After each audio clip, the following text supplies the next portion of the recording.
નમસ્કાર. સુરતના હીરા ઉદ્યોગની બગડેલી હાલત માટે સરકાર તાકીદે વિચારે, કોંગ્રેસનો ભાજપ પર મોટો આક્ષેપ. સુરતમાં હીરા ઉદ્યોગની ડામાડોળ સ્થિતિ અંગે સરકાર બેફિકર છે. રાજ્યની આર્થિક રાજધાની સુરતના હીરા ઉદ્યોગની હાલની સ્થિતિ પાછળના કારણો અંગે સરકાર તાત્કાલિક વિચાર કરે. ગુજરાતમાં ડ્રગ્સ કેસ, દુષ્કર્મ કેસ, ખ્યાતિકાંડ, પેપર લીક, લૂંટ, છેતરપિંડી અને છેડતી જેવા મુદ્દાઓને લઈને કોંગ્રેસે ભાજપ સરકારને આડે હાથ લીધી હતી.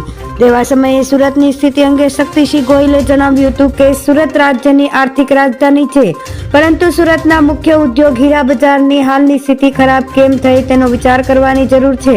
મેં સંસદમાં કહ્યું હતું કે ચાઇનાથી આવતા ડાયમંડ પર બ્રેક નહીં લગાડશો તો ડાયમંડ ઇન્ડસ્ટ્રી મુશ્કેલીમાં મુકાશે. પરંતુ આ ડાયમંડને બંધ કરવાને બદલે પીએમ અમેરિકા ગયા અને ત્યાંના પ્રેસિડેન્ટની પત્નીની સાથે સિન્થેટિક ડાયમંડ ગિફ્ટમાં આપ્યો.